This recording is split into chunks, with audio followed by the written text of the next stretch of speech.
everyone out there, and welcome to the very first introductory episode of FuturesPast.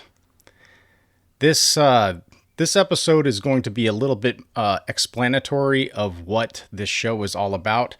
You will not be hearing from me very often when an episode is dropped. I don't feel like it is necessary. But every once in a while I might come on and, kind of discuss the process of how these things go, or maybe just to give y'all some news or information, things along that line. But I had an idea a long time ago of trying to recreate some of the audio dramas from the radio shows from the past that were kind of had a niche, I don't know how, a niche, however you want to say it, audience that seemed to be kind of dying out, and you didn't really have a whole lot of people knew about them, but very few people were active listeners. And when it came to the golden age of radio. And it was something that I had grown up with, very fascinated with the idea that you could create entire worlds, if you would, in the just with audio. And an idea I had a long time ago was recreating them, like basically having people act out some of the radio shows, and making video out of it. That idea, while I still think it's a good idea, it seemed like a whole lot of work and something that I didn't really feel extremely passionate about. But I've always been passionate about audio drama. I've listened to it my entire life, and I absolutely love it. I have thousands of episodes and hundreds of shows of those episodes just on my hard drive. I probably could never listen to them in my entire lifetime, but I know I'm kind of a little bit of an audio drama hoarder. And one of my favorite places to go, in case anybody's interested, is if you ever want to listen to just tons and tons of the original audio shows, one of the best places you can go is the audio at the radio. How does it? I'm spacing on what it's called. It's the OTRR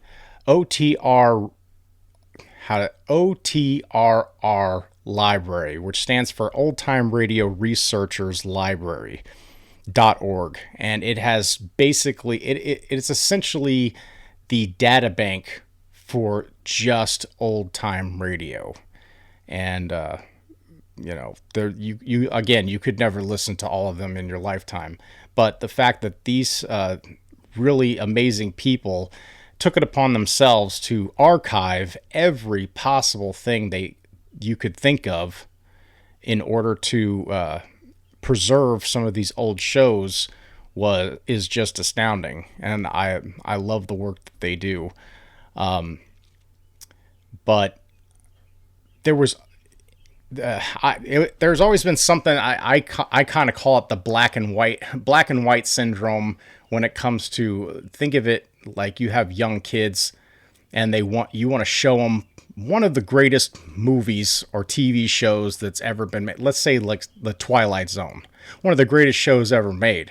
It's very hard to not be thoroughly engrossed in that show, even and everything about it is pretty timeless. But you show it to a kid, and the second the intro starts, they're like, old, boring, I don't want to watch this. And just because it has this tinge of vintage to it, that a lot of people just aren't very interested in it. And that being said, I mean, to be perfectly fair, a lot of the old time radio shows do have, they are a bit dated and they can be a bit cheesy, but there are plenty out there that are absolutely brilliant, and you would never, most people have never heard them before. And I had an idea when I was just laying there, because I've been messing around with audio drama, actually producing it myself, and I just had this idea. Well, why can't I take some of these old shows and update them for modern day, adding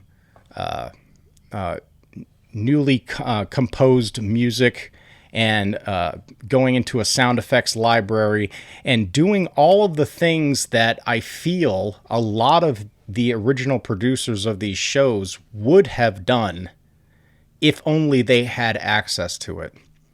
And I'm sure a lot of you might know about Foley artists, which Foley artists were the people in the background that would shut door. They would actually take an actual, prop door, and they'd shut a door when a door needed to be shut, or they'd, bang a gong, or put a glass down on a table to make it sound like somebody was putting a glass down on a table, and making all kinds of sounds in order to bring the show to life. And while as amazing as that was, and very skillful to be able to do that with proper timing, there was only so much that you could fit inside of a radio studio that just, you're not going to be able to, hey, call in the horse. We need a horse to come in here and actually start walking around and, neighing and things like that. Or we need something that sounds like actual lightning. It's like you're not going to do that in a studio with just pots and pans or coconuts, if you would. And it's just not going to sound extremely realistic. So they were very limited in what they had access to. But with us nowadays being able to record just about anything, anywhere, pretty much on your phone if you really wanted to, because it's actually pretty amazing how good the just the inbuilt microphones are on phones are, that you can record just about any sound effect you want. And sometimes it's a sound effect only you'll be able to have access to, because it might be in a region of the world that nobody else is in, or it might be on a specific sound coming out of anything. You might be the only person that has access to that sound. And anybody who has the desire to record sound effects are able to take those sound effects and share them with the world. And we now have access to so much audio out there that there's no limit to what can be done in the audio dramatization world, as well as just adding audio to even movies and TV and such. So like I said, I had the idea, well, why not take some of these awesome resources we have and put them together? And I really didn't even have the idea until I had gotten my brother Joshua to purchase a copy of Spectral Layers by Steinberg for Cubase. I don't know. Nobody really needs to know this, but it's essentially a very high-powered audio filter, and the best way I've heard it described is if you know anything about Photoshop, it's essentially Photoshop for audio. And if there's a phone ringing in the background, you can literally take an eraser and erase the phone sound out. But it's also got this, one-click option where it just says remove noisy speech. And I decided to try it on one of the old-time radio shows, and I wanted to take out all the noise and just have the dialogue left over. Now, of course, there's going to be errors here and there. The program has a difficult time picking up laughter or crowds or things like that. But all in all, it's able to completely separate the dialogue from all the original music and sound effects, which were good for the time, very low quality for today. And it left me just with a clean slate of just the dialogue. And I was like, this could really be something. And I decided to start messing with it. And I said I was going to just take a random episode that I thought already had decent audio, and I was going to separate the dialogue. And I just started messing around and adding music and sound effects and all these kind of things. And it brought a whole new dynamic to the episode I was listening to. And I was like, it doesn't feel like an old show anymore. It feels like something brand new, and can really allow a newer generation to appreciate some of the stories that have been out there. And I was like, I gotta share this with the world.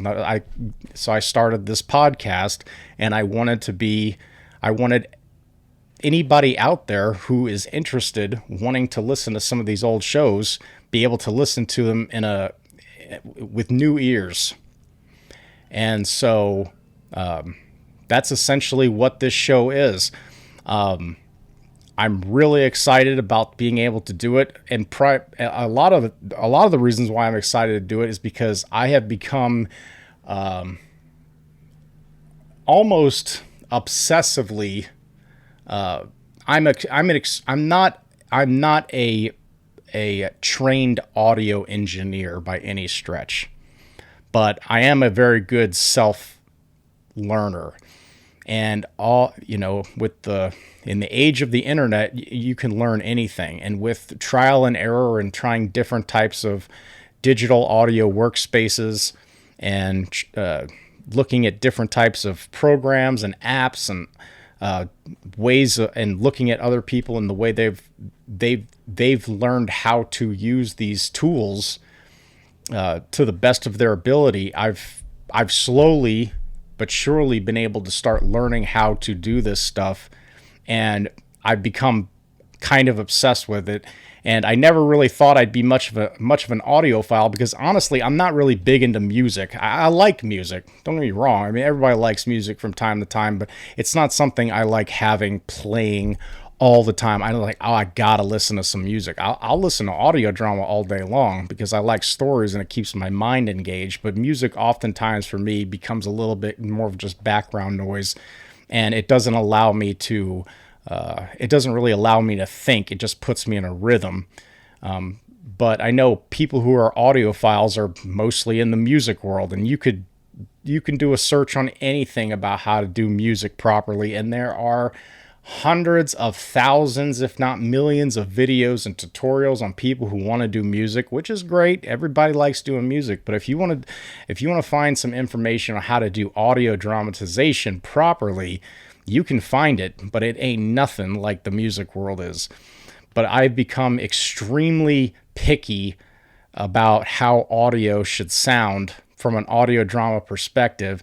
And to be quite frank with you, a lot of people y'all are going to listen to some of these episodes and you'll be like, oh, well, that doesn't sound that great. He could have did this. And if some of you might be really nitpicky about the way things are done, I'll be like, look, man, I'm just trying to learn this stuff. I'm still trying to learn it.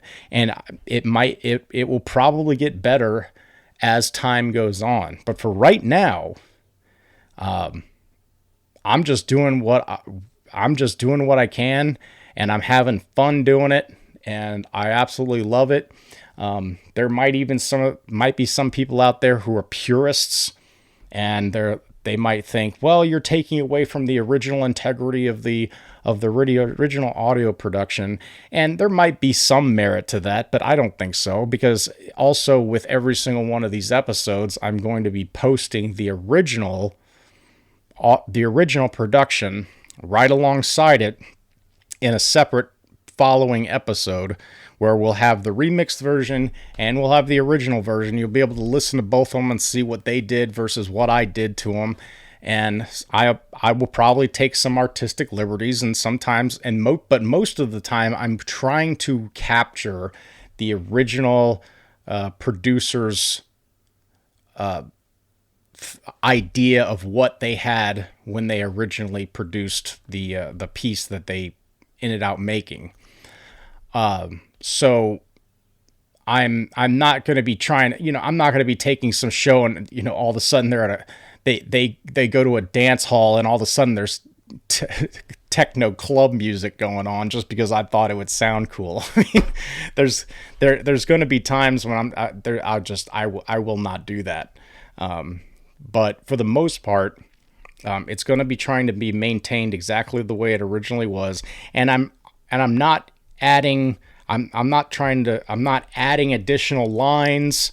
I'm not going to be having, additional actors playing additional parts, anything like that. I mean, I'm not saying that's completely off the table, but that's not really part of the idea. I might have somebody who, I might have some fishmonger yelling in the background about selling fish because they're at a port somewhere or something like that, and I want somebody to be yelling out fresh fish or something like that. But for the most part, I plan on keeping it exactly the way it was originally meant to be, just enhanced. So, and once I start having these episodes going, I might be asking people out there who are interested. They might want to send me a suggestion for an episode that they're like, oh, I remember this episode I listened to a long time ago, and it was my favorite. It was brilliant. Can you see about making a remake of this? And I'd be happy to take a look at anything anybody wants to send me, and I'll try to see about making a remake of it. I think that would be awesome. With that said, there's also the place where I have my hands tied a little bit is that there are lots and lots and lots of episodes which may, from a content standpoint, be written very brilliantly, but the audio is so poor that it would take anywhere from weeks to impossible to make the audio sound decent enough for me to be able to do anything with it. And I learned this the hard way. They had this one episode called The Pirate of Orleans, which was about and now I'm spacing on his name.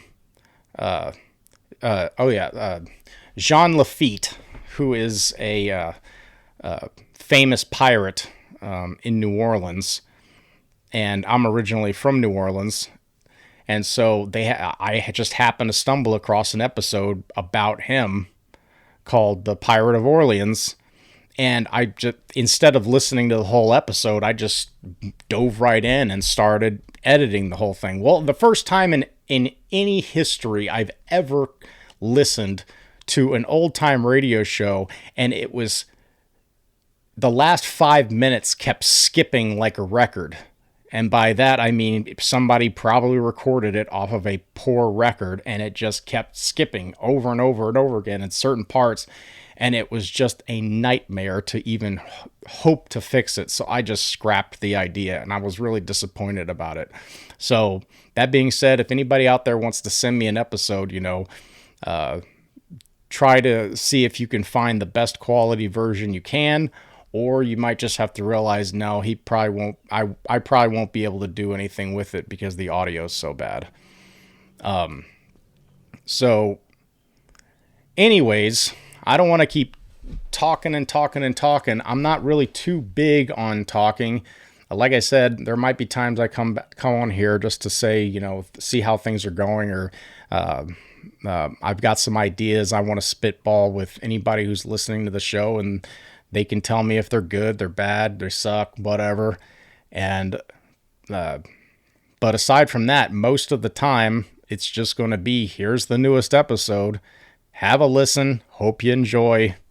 And that'll be that. So, again, FuturesPast. I'm really excited to be starting it.